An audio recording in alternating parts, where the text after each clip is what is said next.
Agora eu quero partilhar com vocês uma passagem muito comum, muito conhecida de todos, provavelmente, que está no Evangelho de Cristo, conforme o relato de Marcos. Marcos capítulo 4, versos 35 a 41. Abra a sua Bíblia comigo para a leitura desse texto. Marcos 4, 35 a 41. Está escrito assim: naquele dia, sendo já tarde, disse-lhes Jesus: passemos para outra margem. E eles, despedindo a multidão, o levaram assim como estava no barco, e outros barcos o seguiam. Ora, levantou-se grande temporal de vento, e as ondas se arremessavam contra o barco, de modo que o mesmo já estava a encher-se de água. E Jesus estava na popa, dormindo sobre o travesseiro. Eles o despertaram e lhe disseram: Mestre, não te importa que pereçamos? E ele, despertando, repreendeu o vento e disse ao mar: acalma-te, emudece. O vento se aquietou e fez-se grande bonança. Então lhes disse: por que sois assim tímidos? Como é que não tendes fé? E eles, possuídos de grande temor, diziam uns aos outros: quem é este que até o vento e o mar lhe obedecem?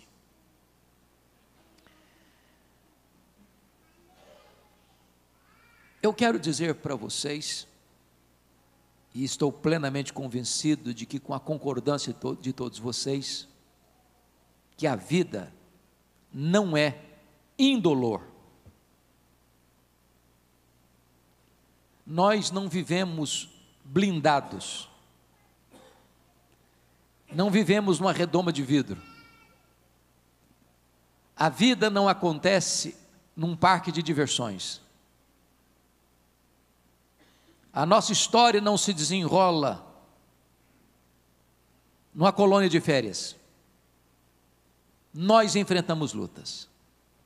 Todos nós enfrentamos lutas. E eu quero, à guisa de introdução, fazer 4 afirmações aqui para entrarmos na exposição desse texto. A primeira afirmação é que as tempestades da nossa vida são inevitáveis. Elas chegam para todos, para grandes e para pequenos, para ricos e para pobres, para doutores e para iletrados, para crentes e para descrentes. É impossível viver sem enfrentar luta, sem passar por vales, sem passar por crises, sem enfrentar ventos contrários, sem enfrentar os mares revoltos da vida. Nenhum de nós passa incólume, livres, imunes pelas lutas da vida. Segundo fato, é que as tempestades são também imprevisíveis. Elas chegam de súbito, sem mandar telegrama, sem mandar aviso prévio, sem bater a porta. E eu gostaria de ilustrar esse fato com a própria geografia desse lago. Todos vocês sabem que o mar da Galileia não é um mar, chamado também de mar de Tiberíades, ou lago de Genezaré. É um lago de águas doces. É o maior reservatório de águas doces do Oriente Médio, com 21 quilômetros de comprimento por 14 de largura. Encurralado pelas montanhas, do lado oriental as montanhas de Golã, do lado ocidental das montanhas da Galileia, a mais de 200 metros abaixo do nível do mar Mediterrâneo. No extremo norte fica a montanha mais alta de Israel, o Monte Hermon, cujo cimo fica quase sempre coberto de gelo. Há um fenômeno que acontece naquela região. De vez em quando, os ventos gelados descem dessa montanha, encurralados e emparedados pelos montes, batem na superfície desse lago, e mesmo o sol a pino, repentinamente, pode começar uma tempestade de vento. Muito provavelmente foi isso que aconteceu. Enquanto eles navegavam, veio uma terrível tempestade, uma tempestade de vento, que transtornou a jornada deles. É assim na vida, irmãos. Os problemas chegam subitamente.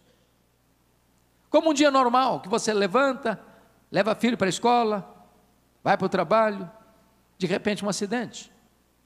Você vai para o médico para um exame de rotina, descobre que está com uma doença grave. Casamento estável, de 20 anos, de repente, há um acidente de percurso, o casamento entra em colapso. Um filho ordeiro, obediente, submisso, de repente, influenciado por más amizades, matricula-se na escola da rebeldia, entra para o submundo das drogas e transtorna a família. É assim, tantas vezes, os problemas chegam subitamente. Mas em terceiro lugar, as tempestades da vida são também inadministráveis. É curioso que alguns desses discípulos eram pescadores, nasceram ao redor desse lago, cresceram ao redor desse lago, trabalhavam nesse lago, conheciam cada metro quadrado desse lago, já tinham passado por outras circunstâncias provavelmente semelhantes a esta, e tinham superado o problema, mas agora eles não conseguem. Eles usam a sua experiência, o seu conhecimento, a sua perícia, mas o mar se revolta, as ondas ficam mais gigantescas e o vento sopra ainda com mais rigor. É assim na vida. Tem hora que você não sabe o que fazer. Tem hora que você joga a toalha. Tem hora que o seu barco está à deriva. Tem hora que você quer ir para o norte, você vai para o sul, você quer ir para frente, você dá marcha ré. Os problemas, às vezes, humanamente são inadministráveis. Mas a quarta verdade que eu quero lhe dizer, à guisa de introdução, é consoladora. É porque as tempestades também são propositais e pedagógicas. Vou dizer a você algo que tenho plena consciência de que você acredita. É que Deus é soberano. E nós não acreditamos em acaso. E nós não acreditamos em azar, nós não acreditamos em sorte, nós não acreditamos em determinismo cego, nós não acreditamos em olho gordo, nós não acreditamos em feitiço, que atinge a vida de um crente. Nós acreditamos que a nossa vida está nas mãos daquele que está sentado num alto e sublime trono. Ele governa a nossa vida. Não há caso para nós.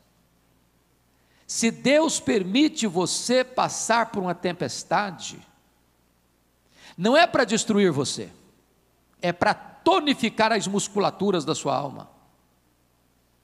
Não é para levar você ao naufrágio, é para levar você a uma experiência mais profunda com Ele, o Rei da Glória. Não é para que você saia daí mais fragilizado, mas para que você saia mais fortalecido na fé e com mais profunda experiência com Deus. Deus não desperdiça sofrimento na vida de seus filhos. Dito isto, convido você, com a Bíblia aberta, a considerar a passagem comigo. Notem que o contexto aí é que Jesus tinha passado todo esse dia ensinando as parábolas do reino, de dentro de um barco, à beira deste mar, para uma grande multidão. Jesus não tinha uma amplificação de som como nós temos hoje. E se você já deu aula, ou se você já pregou, ou se você já ensinou para um grande grupo de gente, o dia inteiro, então você entende que ao final desse dia, a pessoa está exausta, cansada. Então diz o texto que já tarde, e eu não sei quão tarde era, mas já devia ser próximo ao pôr do sol, Jesus entra nesse barco com os seus discípulos e ele dá uma ordem: passemos para outra margem.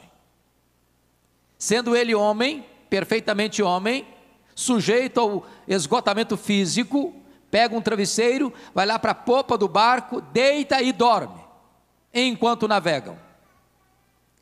É nesse ínterim que subitamente surge uma tempestade. E eu fico a imaginar que os discípulos devem ter pensado assim: não vamos incomodar o mestre, ele está cansado, vamos deixá-lo dormir. Isso é com a gente. Nós temos conhecimento, nós temos perícia, nós temos experiência, nós resolvemos isso. Mas não conseguiram. Então, desesperados, porque o barco estava indo a pique, já estava se enchendo de água, à beira do naufrágio, eles chegam a Jesus com a pergunta com um tom de censura: mestre, não te importa que pereçamos? E Jesus se desperta, repreende o vento, repreende o mar e faz-se grande bonança. Então agora Jesus pergunta a eles assim: por que sois assim tímidos? Por que estáis com medo? Como é que não tendes fé? E eles, extasiados com a grandeza do poder de Jesus, cheios de um santo temor, se entreolham e perguntam uns aos outros: mas quem é este que até o vento e o mar lhe obedecem? Observe comigo que esta passagem está regida por 3 perguntas. A primeira pergunta está aí no verso 38.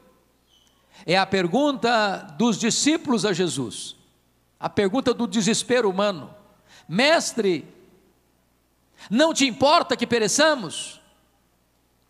A segunda pergunta está no verso 40. É a pergunta de Jesus aos discípulos: por que sois assim tímidos? Como é que não tendes fé? E a terceira pergunta está no verso 41. É a pergunta entre os discípulos: mas quem é este que até o vento e o mar lhe obedecem? É sobre essas 3 perguntas que eu gostaria de conversar um pouco com vocês nesta noite. Notem que esta pergunta do verso 38, a pergunta dos discípulos a Jesus, ela vem não só como uma pergunta, mas vem também como uma censura. Eles estão passando aperto, a morte está mostrando para eles a sua carranca, o mar revolto açoita aquele frágil barco para um lado e para o outro, o vento fuzila com fúria indomável, e eles perdem o controle do barco, e o barco é moído pelas ondas, o barco rodopia pela fúria dos ventos, e eles não sabem mais o que fazer. E é nessa hora que eles chegam para Jesus, que está dormindo, com esse tom de censura: não vais fazer nada? Não estás vendo o nosso perigo? Vais ficar aí dormindo? Não te importa que pereçamos? Eu quero lhe dizer que esta é a sua, esta é a minha, esta é a nossa pergunta. Quantas vezes, na hora da mais profunda angústia, a sensação que temos é que o braço de Deus não está estendido para nos socorrer? É que o socorro está demorando demais e nós estamos perecendo? Agora preste atenção, por que eles fazem essa pergunta com esse tom de censura? Primeiro, porque algumas coisas não estavam bem resolvidas na cabeça deles. O que não estava bem resolvido na cabeça deles? Primeiro, como conciliar a tempestade com a ordem de Jesus? No verso 35, passemos para outra margem. Tudo que eles esperavam em obedecendo esta ordem é que tivesse uma viagem tranquila. Meus amados irmãos, é fácil entender a tempestade que Deus mandou atrás do profeta Jonas.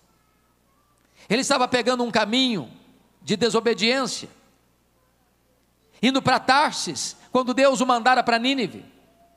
Agora deixa eu dizer uma coisa para você: um crente desviado, Deus manda a tempestade atrás dele, não para destruí-lo, mas para fazê-lo voltar. Agora, como entender que você está fazendo a vontade de Deus, você está andando conforme a orientação de Deus, você está seguindo a direção que Jesus estabeleceu para a sua vida, e você está enfrentando tempestades?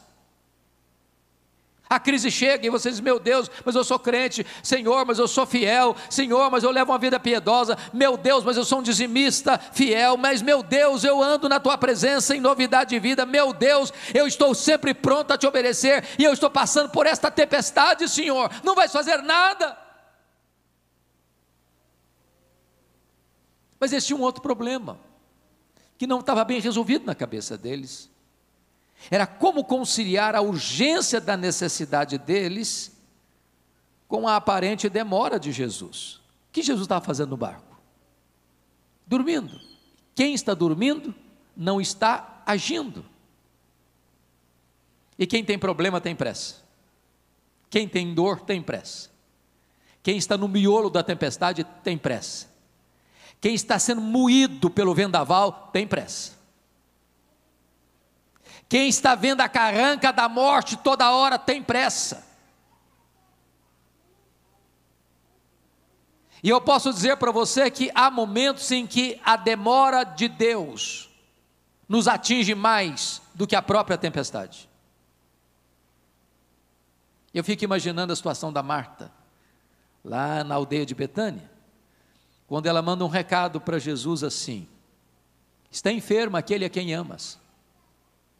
Eu acho curioso que ela não disse assim: Jesus, vem logo, Lázaro está muito mal, se o senhor não vier depressa, ele morre, então larga tudo que o senhor está fazendo aí e vem para cá. Ela não fala nada disso, ela só dá um recado: está enfermo aquele a quem amas. Sabe por quê? Quem ama tem pressa em socorrer a pessoa amada. Aí o mensageiro gastou um dia para ir, dá o recado para Jesus, e Jesus diz para os seus discípulos assim: o Lázaro morreu.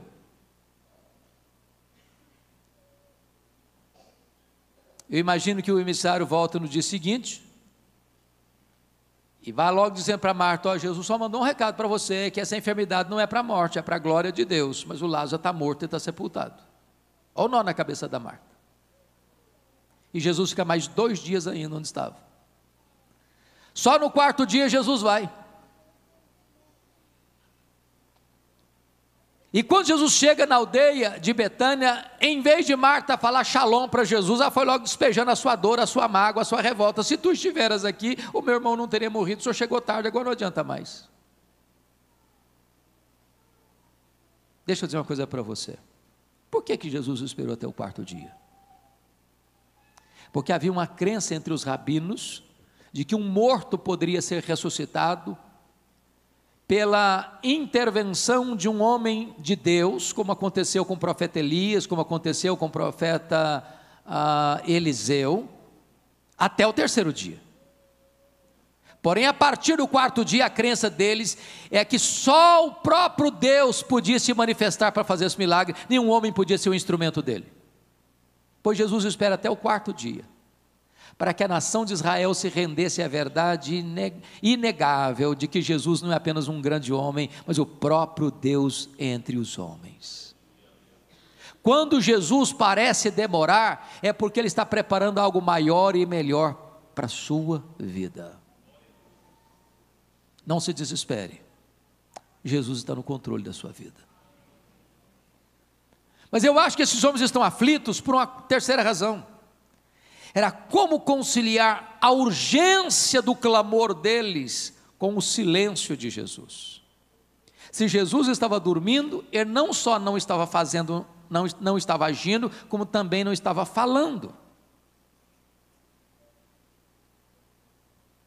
E sabe, irmãos, o silêncio de Deus, às vezes, grita mais alto nos ouvidos da nossa alma, do que os ruídos mais barulhentos das circunstâncias mais adversas. É quando você ora e não encontra resposta. É quando você jejua e não vê nenhum sinal da mão de Deus. É quando você chora pedindo socorro e parece que nada está acontecendo. Eu fico olhando, por exemplo, a situação de Jó, que foi golpeado nas áreas mais importantes da vida, perdeu seus bens, enterrou seus filhos, perdeu sua saúde, perdeu o apoio da sua mulher e perdeu o companheirismo de seus amigos. É uma ferida aberta, é uma chaga viva, moído pelos problemas. na lona, no pó, na cinza, revolvendo-se com as suas chagas cheias de dor. E quando esse homem estava reduzido a pó, prostrado, ele arranca de dentro do peito um brado de esperança, quando ele diz assim: mas uma coisa eu sei, é que o meu Redentor vive, nada mais eu tenho, em ninguém mais eu consigo encontrar uma escora para minha alma. Mas apesar da dor, apesar da perda, apesar do sofrimento, apesar do abandono, apesar das críticas, apesar de todas as tragédias da vida, de uma coisa eu tenho certeza, é que o meu Redentor vive. E é nesse momento que Deus rompe o silêncio, se revela a Jó, despeja em cima dele a grandeza do seu poder, o fulgor da sua glória. E quando Jó começa a ver a grandeza de Deus, ele entra num aspecto de grande gozo, inefável alegria, e diz: agora eu sei que tudo podes, que nenhum dos teus planos pode ser frustrado. Eu te conhecia só de ouvir, mas agora os meus olhos te veem, e eu me abomino no pó e na cinza. O fato de Deus estar em silêncio às vezes não significa que Ele está longe, nem que Ele está indiferente, nem que Ele está inativo. Ele está preparando algo maior para a nossa vida. Pois bem, meus irmãos, então diz a Bíblia que Jesus se despertou, e repreendeu o vento e disse ao mar, e o vento escuta a sua voz, e o mar obedece ao seu comando, e fez-se grande bonança. Agora no verso 40, é Jesus quem pergunta, e se dirige a eles assim: por que sois assim tímidos? Como é que não tendes fé? Agora, por favor, transporte-se para aquele local, para aquela ocasião, nas mesmas circunstâncias, e pergunte a você: eu estaria com medo se eu estivesse lá? Estaria com medo? Deixa eu dizer uma coisa para vocês, eu fiz um único cruzeiro em navio grande na vida, já fiz alguns cruzeiros pequenos, navios pequenos, mas em navio grande, eu só fiz uma vez, de Santos para as praias do Rio, e eu prometi a mim mesmo, nunca mais fazer outro na vida, verdade, enfrentei ondas de 5 metros, todo mundo no navio ficou nauseado, as pessoas iam jantar e voltavam do corredor cambaleando e vomitando no corredor, uma coisa horrorosa. Eu fiz uma oração: ou eu durmo ou eu morro. Você já pensou o que é que você começar uma viagem nauseado e saber que tem 8 horas pela frente? Agora pense comigo naquele barquinho pequeno, frágil, de noite, o barco sendo moído pelas ondas, sovado pela fúria dos ventos, rodopiando no meio do mar, o barco se enchendo de água, eles indo a pique. Você estaria com medo ou estaria tranquilo? Aí Jesus pergunta para eles assim: por que vocês estão com medo? Como é que vocês não têm fé? Complicado, não? Mas por que eles deviam ter fé e não medo? Pelo menos por 4 razões. Primeira razão, eles deviam ter fé e não medo por causa da promessa de Jesus. Olha o verso 35, passemos para outra margem. Se Jesus disse passemos para outra margem, qual era o destino deles? A outra margem, não era o fundo do mar. Deixa eu dizer algo para você, promessa de Jesus e realidade são a mesma coisa, nenhuma de suas promessas cai por terra, Ele vela pela sua palavra em a cumprir. Sabe por que você e eu ficamos com medo? É porque nós duvidamos que aquele que fez a promessa é fiel para cumpri-la. Ele prometeu, e se Ele prometeu, vai acontecer. É o outro lado do mar, é a outra margem, e não o naufrágio. Segundo, Eles deviam ter fé e não medo também por causa da presença de Jesus. Mas quem é Jesus que está dentro desse barco com eles? É o Criador do mar, é o Criador do vento, é o Criador do céu, é o Criador da terra, é o Criador do universo, é aquele que sustenta todas as coisas pela palavra do seu poder.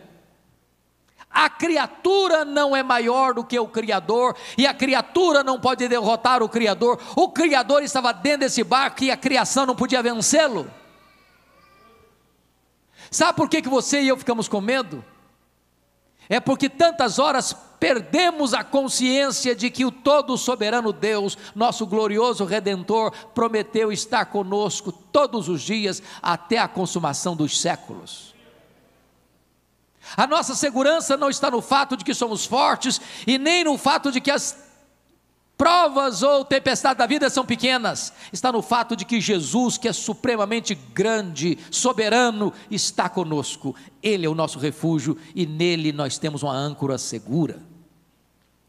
Terceiro, por que eles deviam ter fé e não medo? Por causa da paz de Jesus. O que Jesus está fazendo nesse barco? Dormindo. Jesus sabia que essa tempestade viria? Obviamente sim. E se sabia por que dormiu? Porque tinha plena consciência que estava tudo sob controle. Então tempestade não é falta, paz não é ausência de tempestade. Paz é convicção de que mesmo na tempestade tudo está sob controle. Não no seu controle, mas no controle de Jesus. Às vezes nós perdemos o controle. Às vezes nós somos como aquele navio que transportava o apóstolo Paulo para Roma. Ele perde o comando. Largar o leme para lá, não adianta.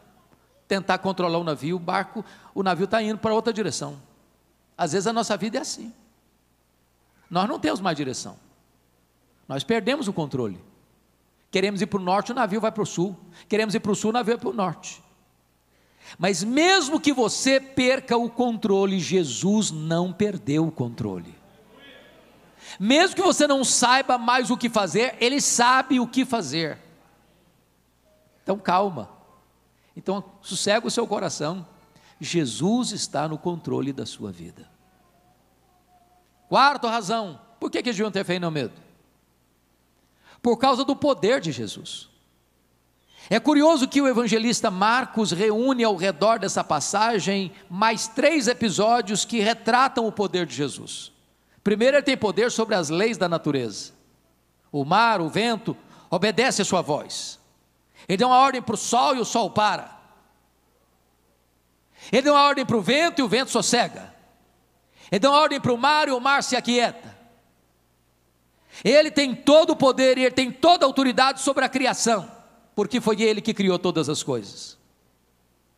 Mas logo em seguida, capítulo 5, versos de 1 a 20, Jesus desembarca na região de Gadara, região gentílica, uma das 10 cidades da chamada Decápolis, e ali se cultivava porcos, e ali Jesus desembarca depois dessa tempestade, de noite, dentro de um cemitério, e ali tem um homem nu, e ali tem um homem se ferindo com pedras, e ali tem um homem gritando de dia e de noite, e ali tem um homem violento, e ali tem um homem possesso com uma legião de demônios, 6.000 demônios, e Jesus chega ali e liberta aquele homem, e Jesus chega ali e cura aquele homem, e Jesus chega ali e transforma aquele homem, e Jesus chega ali e salva aquele homem, e Jesus chega ali e envia aquele homem de volta para sua casa como uma bênção. E Jesus faz daquele homem um missionário. Sabem por quê, irmãos? Porque ele tem poder sobre a natureza e tem poder sobre os demônios.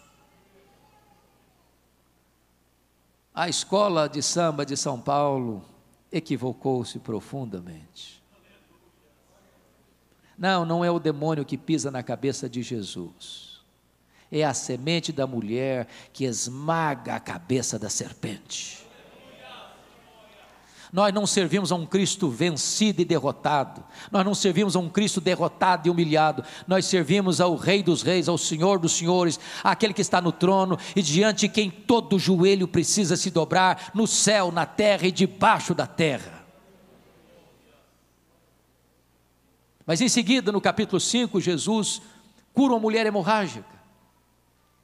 Ela apenas toca na orla das vestes de Jesus e a sua hemorragia é estancada na mesma hora. Sabem por quê, meus irmãos? Porque, não obstante, o próprio Deus é o autor da ciência, o dono da ciência, e aquele que capacita os homens para inventar as leis e descobrir as coisas maravilhosas da ciência. Ele não se curva e não se limita à ciência, ele é maior do que a ciência, e por isso a última palavra não é da ciência, é do Senhor Jesus. Ele tem toda a autoridade sobre as enfermidades. Mas em seguida, Jesus vai para a casa de Jairo e ressuscita sua filha de 12 anos. E a morte tem que bater continência para Jesus. E tem que devolver aquela menina. E a menina ressuscita. Porque Jesus também tem poder sobre a morte. Ele tem todo o poder. E se ele tem todo o poder, você não precisa ter medo. Você precisa ter fé. Mas vamos à última pergunta.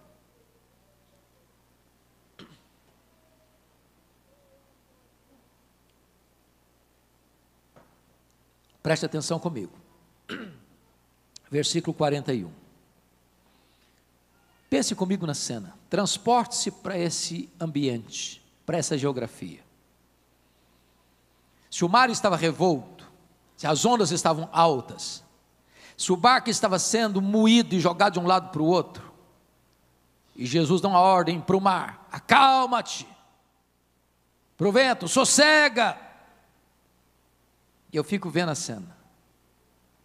O barco é como uma gangorra, ele vai balançando.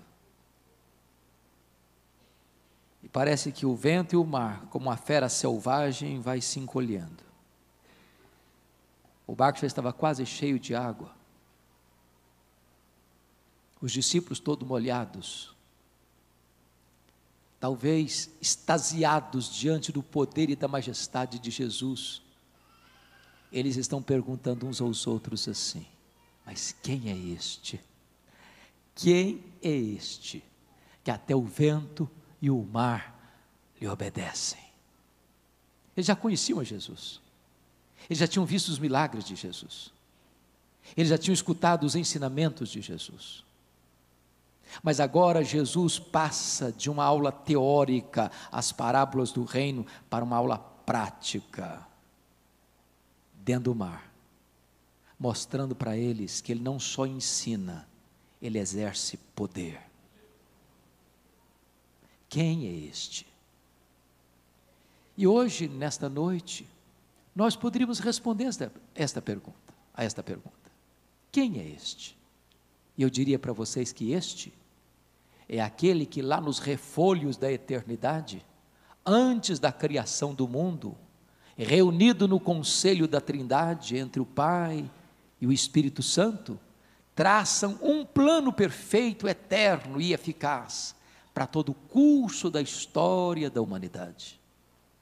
Quem é este?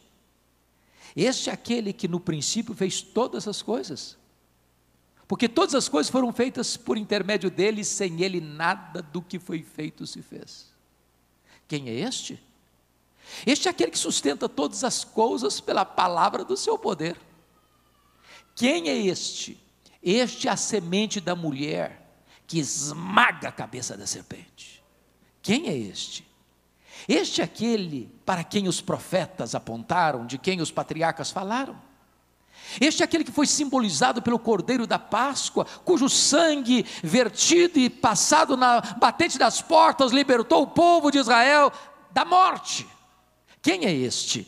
Este é aquele que foi simbolizado pelo tabernáculo. Este é aquele que foi simbolizado pela arca da aliança. Este é aquele que foi simbolizado por aquele que estava dentro da arca, as tábuas da lei, o vaso com maná, a vara de Arão que floresceu. Quem é este? Este é aquele que foi simbolizado pelo propiciatório, a tampa da arca, onde a Shekinah, onde a glória de Deus se manifestava. Quem é este?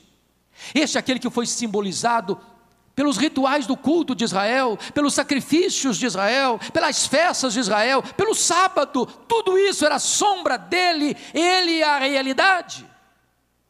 Quem é este? Este é aquele que na plenitude dos tempos, nasceu de mulher, nasceu sob a lei, para ser o nosso Redentor. Quem é este? Este é o Verbo eterno, pessoal, divino, que se fez carne e habitou entre nós, cheio de graça e de verdade, e vimos a sua glória, glória como do unigênito do Pai. Quem é este?